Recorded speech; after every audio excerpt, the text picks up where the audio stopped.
सब विजिबली देख पा रहे हैं कि हम डेक्स स्क्रीनर के एक्चुअली फ्रंट पेज को ओपन कर रखा है। सबसे नीचे जहां पर आप डेक्स स्क्रीनर का लोगो देख रहे हैं स्क्रीनर, उसके ऊपर पॉलीगॉन की ब्लॉकचेन हम लोगों ने सिलेक्ट कर रखा है। तो पॉलीगॉन के ऊपर ही प्रोग्राम चल रहा है, पॉलीगॉन के ऊपर ये पूरा सिस्टम बना हुआ है। तो पॉलीगॉन पे आज की डेट में तकरीबन 125 से 150 प्रोजेक्ट हैं जो कि एज ऑन डेट वर्किंग में है, एज ऑन डेट चालू है। इन सारे प्रोजेक्टों में टॉप रैंक को हासिल कर रखा है, बट ऑब्वियस है कि एलजीएनएस के पास में। लेकिन जो सबसे इंपॉर्टेंट चीज है हम सब लोगों के लिए जो एआईपीएफ से जुड़े हुए हैं, वो ये चीज कि इस प्लेटफॉर्म पे टॉप 3 के अंदर आने में हमें कितना समय लगा है। हमें मात्र 3 महीने 4 दिन के अंदर हमने एक वेरी वेल सेटल्ड पोजीशन हासिल करी है, वो भी डेक्स के ऊपर, पॉलीगॉन की ब्लॉकचेन के ऊपर जितने भी प्रोग्राम है, we are on the top 3। तो ये चीज अब देखते हैं कि हम आज कंपैरिजन किसी से नहीं करेंगे, हम सिर्फ अपने प्रोजेक्ट की बात करेंगे। क्योंकि देखिए मार्केट में आपका और हमारा कंपैरिजन लोग अपने आप कर रहे हैं। अगर वो अपने आप से आपका और इस प्रोजेक्ट का कंपैरिजन कर रहे हैं तो let them do their work. आप अपने आप को या इस प्रोजेक्ट को जस्टिफाइड ना करें।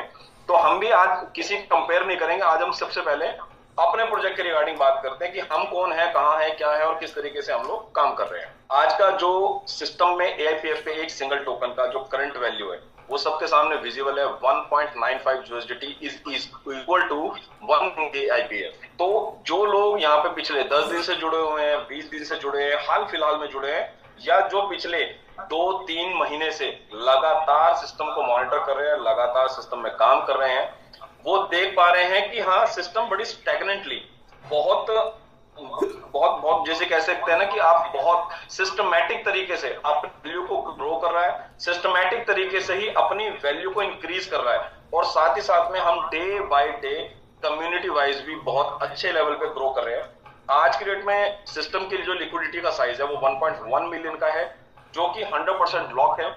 यहाँ अगर आप लॉक के साइन को क्लिक करते हैं तब हम देख पाते हैं कि टोटल लिक्विडिटी 100% लॉक है। टोटल इसकी बर्निंग सप्लाई भी 100% बन रहेगी। ये जो लॉक है ये आपको एक तरीके से वो मेंटल सेटिस्फेक्शन देता है जो अभी तक के आपको प्रीवियसली हमने जो भी काम करे, जो भी सिस्टम को ज्वाइन करा, वहां पर हमें जो मेंटली डिस्कंफर्ट मिला है किस चीज का, कि हम सिक्योर हैं या नहीं, हमारा फंड सिक्योर है या नहीं, अगर हम किसी सिस्टम में काम करते हैं तो क्या आने वाले टाइम पे हम उससे फ्यूचर बना सकते हैं, हम उससे एक अच्छी वेल्थ क्रिएट कर सकते हैं या नहीं। तो लिक्विडिटी का लॉक होना सबसे पहले एक चीज के लिए आपको संतुष्ट करता है कि आपका फंड 100% लॉक है, सेफ है, इसको यहां से कोई भी XYZ रिमूव नहीं कर सकता। दैट इज वेरी बिग शॉर्टी की सेटिस्फेक्शन है ये एक तरीके का। अब सिस्टम देखते हैं कि सिस्टम कितने टाइम से चल रहा है। सिस्टम एग्जैक्टली 3 महीने 4 दिन पुराना हो चुका है।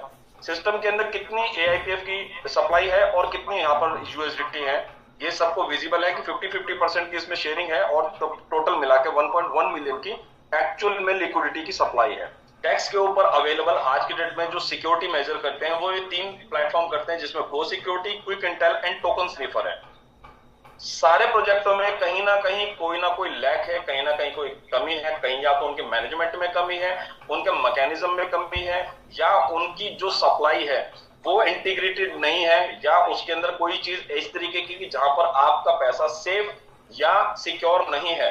लेकिन अगर हम गो सिक्योरिटी के थ्रू जाते हैं और टैक्स की भाषा को समझते हैं तो गो सिक्योरिटी पे क्लिक करते ही सिर्फ एक सिंगल इशू है, और ये इशू नहीं है, ये बेसिकली वो मार्किंग कर रहा है कि यहाँ पर एक ही चीज है जो कि है 5% का सेल टैक्स, जो कि क्रिएटर अपनी क्रिएटिविटी के लिए रॉयल्टी ले रहा है आप सभी लोगों से। बट इसके अलावा क्या कहीं कोई बाइंग टैक्स है? नहीं सर। टैक्स मॉडिफिकेशन हो सकती है? No, next to impossible. External call देके सिस्टम का वर्किंग कल्चर या किसी इनकम को बाउंड किया जा सकता है, या आपके ऊपर कोई एक्स्ट्रा टर्म्स एंड कंडीशन लगाई जा सकती है? नहीं, नेक्स्ट टू इम्पॉसिबल। ऑनरशिप रीअनाउंस है? यस।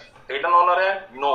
ओपन सोर्स है? हाँ जी। प्लेटफॉर्म का सारा सोर्स ओपन पड़ा हुआ है, जो इनकी लैंग्वेज को समझ सकता है, जो टैक्स की भाषा समझ सकता है, जो पॉलीगॉन की ब्लॉकचेन की यूनिवर्सल लैंग्वेज को समझ सकता है, वो खुद जाके सर्च आउट कर सकता है। आपको किसी के सवाल के जवाब देने नहीं पड़ेंगे। अगर वो लोग कहते हैं कि हम लोग बहुत एक्सपर्ट हैं, हमें 10 साल 15 साल या जब से इंडिया में क्रिप्टो आया हम तब से क्रिप्टो कर रहे हैं, आप उनको सिर्फ ये प्रोजेक्ट दिखाइए, इनकी डिटेल शेयर करें और आप उनको कहें कि आप अपनी एक्सपर्टीज दिखाइए, और इस सिस्टम को क्रैक करें, इसको तोड़ के दिखाएं या इसके अंदर कोई लूप होल ढूंढ के दिखाएं। At the end of the day वो लोग खुद आपके पास आके बोलेंगे कि सर इसमें किसी तरीके का कोई लूप होल नहीं है और ये 100% सेफ एंड सिक्योर है। क्विक एंड टेल से कोई इश्यू नहीं है।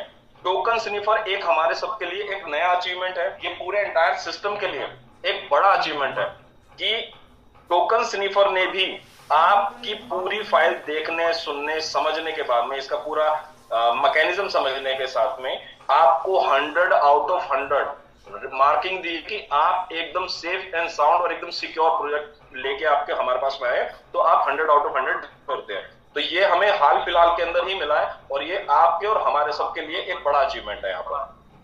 बाकी AIPF को आप वेबसाइट से भी फॉलो कर सकते हैं, ट्विटर से भी फॉलो कर सकते हैं और टेलीग्राम से भी।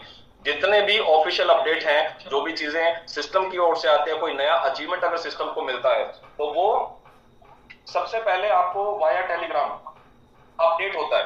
तो आप लोग वाया टेलीग्राम के चैनल को फॉलो करके आप AIPF को रेगुलर बेसिस पे फॉलो कर सकते हैं। तो ये रही आपकी डेक्स की लैंग्वेज कि AIPF किस तरीके से काम करता है, क्या क्या चीजें इसके अंदर गुड है, क्या क्या इसमें चीजें बैड है। तो बैड तो यहाँ पर कुछ देखने को मिलता ही नहीं है। हाँ, गुड नोट की जितनी भी बातें हैं सारी आप सभी लोगों के सामने विजिबिलिटी। अब हम इसको समझते हुए अब हमने देखा कि ये पूरे डेक्स स्क्रीनर का फ्रंट पेज है। इसके ऊपर नंबर ऑफ प्रोजेक्ट्स हैं जो कि रन कर रहे हैं आज की डेट में बहुत सेफली, सिक्योरली। किसी में कुछ कमियां हैं, किसी में कुछ कमियां नहीं है। लेकिन मेन चीज क्या है कि डेक्स ने इसमें से भी टॉप 20 प्रोजेक्ट को फिल्टर करके डेक्स टूल के ऊपर प्लेसमेंट दी है। अब हम इसमें समझते हैं कि डेक्स टूल्स के ऊपर आना क्या अचीवमेंट है आप सबके लिए या इस प्रोजेक्ट के लिए या हम सबके लिए। डेक्स स्क्रीनर के ऊपर जितने भी तमाम प्रोजेक्ट काम कर रहे हैं उसमें कुछ नाम बहुत बड़े हैं, कुछ नाम बहुत वेल सेटल्ड है, कुछ जगह से लोग बहुत बड़ी और मेजर इनकम अर्न कर रहे हैं, लेकिन फिर भी वो ग्लोबली टॉप 20 प्रोजेक्ट के अंदर अपनी प्लेसमेंट को, अपने स्थान को निश्चित नहीं कर पा रहे हैं। अब हम यहाँ पे सबसे ऊपर जाते हैं जहां पर ऑल लिखा हुआ है। ये डेक्स के ऊपर जितनी भी ब्लॉकचेन है टोटल के टॉप 20 प्रोजेक्ट आपको दिख रहे हैं, लेकिन हम जाएंगे सीधा पॉलीगॉन के ऊपर। हम ऑल पे क्लिक करते हैं, पॉलीगॉन की ब्लॉकचेन को सिलेक्ट करेंगे यहाँ पर हम। अब हम यहाँ पे देख पाएंगे कि पॉलीगॉन की ब्लॉकचेन के ऊपर टॉप 20 प्रोजेक्ट कौन से हैं। तो ये सारी लिस्ट है आपके सामने जिसमें टॉप 20 प्रोजेक्ट है पूरे डेक्स स्क्रीनर के ऊपर जो रन कर रहे हैं पॉलीगॉन पे। लेकिन यहाँ पर वहां मौजूद बड़े से बड़ा प्रोजेक्ट भी अपना नाम यहां दर्ज नहीं करवा पा रहा है। यानी कि अब ग्लोबली आपका जो प्रोजेक्ट है, AIPF जो प्रोजेक्ट है, ये ग्लोबली नंबर 4 पे आज है। और आपने पहले भी देखा है जब जब हम सब लोगों ने आपके सामने डेक्स टूल्स को ओपन करा है, इसकी पोजीशन डे बाय डे कभी ऊपर होती है कभी नीचे होती है। लेकिन जो गौर करने वाली बात है वो सिर्फ एक है कि इसने जिस दिन से लाइव हुआ है तब से लेके आज तक डेक्स पर, डेक्स स्क्रीनर पे या डेक्स टूल के ऊपर अपनी पोजीशन को टॉप 10 के अंदर ही रखा है। इसने आज तक अपनी पोजीशन रिड्यूस होकर 11वें लेवल का पायदान कभी टच नहीं करा। तो ये एक बड़ा अचीवमेंट है कि मार्केट के वेल सेटल्ड प्रोजेक्ट को भी बीट करके ग्लोबली टॉप 20 प्रोजेक्ट के अंदर अपनी जगह बनाने वाला AIPF प्रोजेक्ट है, जिसके संग में आप और हम सब लोग जुड़े हुए हैं। अब हम ज्यादा टाइम नहीं लेंगे, हम सबसे पहले जाएंगे इसकी प्लान प्रेजेंटेशन के अंदर। तो again I would like to welcome you all कि आप सब लोग आए हैं, समय दिया है और हम प्लान प्रेजेंटेशन के ऊपर आए हैं सीधा। यहाँ जो भी इसका विजन है आप अपनी तरफ से खुद भी पढ़ सकते हैं। अगर किसी को इंग्लिश लैंग्वेज समझने में या लैंग्वेज बैरियर लगा हुआ है कि वो इंग्लिश को अच्छे से नहीं समझ पाते हैं, तो आप पीटी को या PDF को आप गूगल के ऊपर जाके टोटली ट्रांसलेट करवा सकते हैं। यानी कि आपकी जो भी लैंग्वेज है आप उस लैंग्वेज में भी इसको कन्वर्ट करके समझ सकते हैं, ट्रांसलेट करके समझा जा सकता है। तो इसका विजन क्या है, कोर मिशन क्या रहेगा और क्या इसने इसके अंदर आने वाली चीजों को सॉल्व करा है AIPF ने, ये सारी चीजें यहाँ पर आपको डिटेल बाय डिटेल ब्रीफली बताया गया है। अब हम इसमें समझते हैं कि अगर इस प्रोजेक्ट के अंदर किसी भी तरीके की कोई ह्यूमन इन्वॉल्वमेंट नहीं है तो बेसिकली इस प्रोजेक्ट को चलाने वाले कौन है, चलता कैसे है, किस तरीके से इसका A काम करता है और किस तरीके से इसका Z काम करता है। तो सिस्टम का जो टोटल मैकेनिज्म है, जो मेंटेन हो रहा है या जो सिस्टम चल रहा है, उसको मैनेज करने वाले ये 5 स्मार्ट कॉन्ट्रैक्ट हैं जो आप स्क्रीन पे विजिबली देख पा रहे हैं। सबसे पहला कॉन्ट्रैक्ट है इसके अंदर एनिनी। एनिनी का जो बेसिक फंक्शन है वो बहुत कम और बहुत छोटे शब्दों में समझने वाली बात यह है कि मिंटिंग और बर्निंग की साइकिल के रेगुलेशन को सिर्फ एनएनई ही कंट्रोल करता है। इसका पूरा इमिशन का पार्ट सिर्फ एनएनई कंट्रोल करता है। अगर सिस्टम में कोई लिक्विडिटी आती है, चाहे वो $1 से आए, $100 से आए, $1000 से आए या $1,00,000 से आए, उसके अगेंस्ट जो भी मिंटिंग होनी है लाइव रेट के अकॉर्डिंग, उसको करने की कमांड सिर्फ और सिर्फ एनएनई के पास में है। तो ये बेसिक फंक्शन क्लियर होता है कि यहां पर मिंटिंग अगर होगी तो एनएनई ही मिंटिंग करेगा। अब हम इसके अंदर एएलएस को समझते हैं। एएलएस इज द कॉन्ट्रैक्ट, और ये लिक्विडिटी को स्टेबलाइज करता है और साथ ही साथ में प्राइस के कॉरिडोर को मैनेज करता है। यानी कि प्राइस को आप all of a sudden dump नहीं कर सकते, प्राइस को आप ऑल ऑफ अ सडन अपराइज नहीं कर सकते, यानी कि इसको बढ़ा नहीं सकते। जब भी आप मैक्सिमम इसको प्राइस को बढ़ाने की कोशिश करेंगे या कोई भी एक्स पर्सन आता है और सिस्टम से बड़ी लिक्विडिटी निकाल के इसके प्राइस को नीचे गिराता है, तो एएलएस इज द कॉन्ट्रैक्ट जो अपने आप को सेल्फ संभालना जानता है, प्राइस के कॉरिडोर को मैनेज करना जानता है। ये किस तरीके से काम करता है, इसके लिए हम डेक्स पे जाते हैं और डेक्स पे जाकर हम इसका प्रॉपर विजुअलाइजेशन समझते हैं। यहां हमने एआईपीएफ को दोबारा से खोला है और हमने इसकी टोटल ट्रांजैक्शंस को खोला है। ये जितना भी आपको ग्रीन ग्रीन दिख रहा है ये टोटल बाइंग है, जितना भी आपको रेड मार्किंग दिख रहा है ये सारा आपका सेलिंग है। लेकिन इसमें हम देखते हैं कि एएलएस किस तरीके से प्राइस के कॉरिडोर को मैनेज करता है, किस तरीके से वो। अब यहाँ जो देखने वाला पार्ट है वो सिर्फ ये है कि आप यहाँ देखें नंबर ऑफ सेल आई है, नंबर ऑफ सेलिंग चल रही है। ये नंबर ऑफ सेलिंग कहां से आ रही है, ये आपके एक सर्टेन कॉन्ट्रैक्ट से आती है जिसका जो कॉन्ट्रैक्ट एड्रेस के लास्ट डिजिट है वो है B7A। स्टार्टिंग से लेके एंड तक के आप ये देख पाएंगे कि मेजर जितनी भी सेलिंग हो रही है वो स्पेसिफिक एक कॉन्ट्रैक्ट एड्रेस से ही हो रही है। अब ये सेल क्यों कर रहा है, जैसे कि आपको नीचे जो पहला ग्रीन मार्किंग दिख रहा है 1017, ये किसी ने बाय करा है तो प्राइस क्या था 1.97 का मार्क हिट हुआ। जैसे मार्क हिट हुआ एएलएस का कॉन्ट्रैक्ट एक्टिव हुआ। जैसे ही एक्टिव हुआ तो इसने क्या कहा कि प्राइस ऊंचा तो जाना चाहिए, ऊपर जाना चाहिए, लेकिन इतने भी ऊपर नहीं जाना चाहिए कि वो मार्केट में पॉजिटिव की जगह नेगेटिव न्यूज क्रिएट करे। तो एएलएस ने धीरे धीरे करके टोकन सेल करना स्टार्ट करता है, प्राइस के कॉरिडोर को धीरे धीरे करके नीचे लेके आता है और एक सर्टेन लेवल पे लाकर यानी कि 1.89 पे इसने सेल करना स्टार्ट करा था। कहां से 1.97 पे, लेकिन ये कहां लाके इसने इसको रोका 1.89, यानी कि ये प्राइस को बहुत तेजी से ऊपर एस्केलेट नहीं होने देगा। और जितनी भी लिक्विडिटी इकट्ठी हुई बीच में आप देख पाएंगे कि एडिंग का ऑप्शन है, यहां पर इसने अपनी लिक्विडिटी का एआईपीएफ को ऐड भी किया। अब हम यही चीज दूसरे अपोजिट तरीके से समझ सकते हैं कि अगर कोई मेजर बाइंग सेल करता है तो जैसे ही मेजर सेल आती है एएलएस फिर से अगेन एक्टिव होता है, और जैसे ही अगेन एक्टिव होगा तो ये देखेगा कि बहुत बड़ा अमाउंट लिक्विडिटी का किसी ने विड्रॉ करा है, प्राइस का थोड़ा सा डंप हुआ है। जैसे डंप होगा एएलएस ऑन स्पॉट एक्टिव होता है और धीरे धीरे करके बाइंग करना स्टार्ट करता है। क्यों, क्योंकि एएलएस के पास में भी थोड़ी सी लिक्विडिटी होती है और साथ ही साथ में वो ट्रेजरी से भी लेता है। तो लेने के बाद में वो धीरे धीरे करके उसको बाय करना स्टार्ट करेगा और एक स्टैग्नेंट जगह पे, एक स्थिर जगह के ऊपर कि हाँ प्राइस गिरना चाहिए लेकिन इतना नहीं, तो 5% 10% प्राइस गिर रहा है, that is okay with it. लेकिन अगर उससे नीचे चला गया तो ये आपका बाइंग करके उसको दोबारा से स्टेबलाइज कर देता है, यानी कि एएलएस अपने आप को और प्राइस को बोथ तरीके से सिस्टम को स्टेबलाइज करता है। बात करते हैं हम third contract which is ARP. ARP आपकी पूरी कंपाउंडिंग को डेफिनेशन को पूरी तरीके से सपोर्ट करता है। टोटल ऑटो रीइन्वेस्टमेंट का जो भी पार्ट है वो और सिर्फ एआरपी हैंडल करता है। साथ में जो चौथा मेजर कॉन्ट्रैक्ट है वो है आपका सप्लाई इंटीग्रिटी यानी कि एसआईजी। ये ट्रेजरी के बैकअप को, एसेट को कंट्रोल करता है। ठीक करता है कि फॉर एग्जांपल मार्केट में आप और हम जितने भी सिस्टम से जुड़ते हैं, हमारे साथ में बहुत सारे ऐसे लोग, बहुत सारे ऐसे यूजर्स होते हैं जो होल्डिंग की पावर को समझते हैं, और बहुत सारे ऐसे लोग भी मिलेंगे आपको जो होल्डिंग की पावर को नहीं समझते हैं या होल्ड नहीं कर पाते हैं। वो क्या देखते हैं कि वो बहुत जल्दी 5% 15% का एप्रिसिएशन मिला, उनको लगता है कि मेरे पास में 10 एआईपीएफ है जिनको मैं बेच के यूएसडीटी बना सकता हूँ थोड़ा अच्छे लेवल का, क्योंकि प्राइस एस्केलेट होकर ऊपर आ गया। तो ये क्या करता है, ये तुरंत वहां से आप विड्रॉ लगाता है, ये सारे एड्रेसेस को मॉनिटर करता है। साथ में ये देखता है कि सिस्टम के अंदर कितने ऐसे कॉन्ट्रैक्ट एड्रेस है जो मेजर होल्डिंग करके बैठे हुए हैं, ठीक है, और इनमें से कौन से ऐसे एड्रेसेस है जो फ्रीक्वेंटली बाय सेल करके अपना प्रॉफिट या लॉस को बुक कर रहे हैं।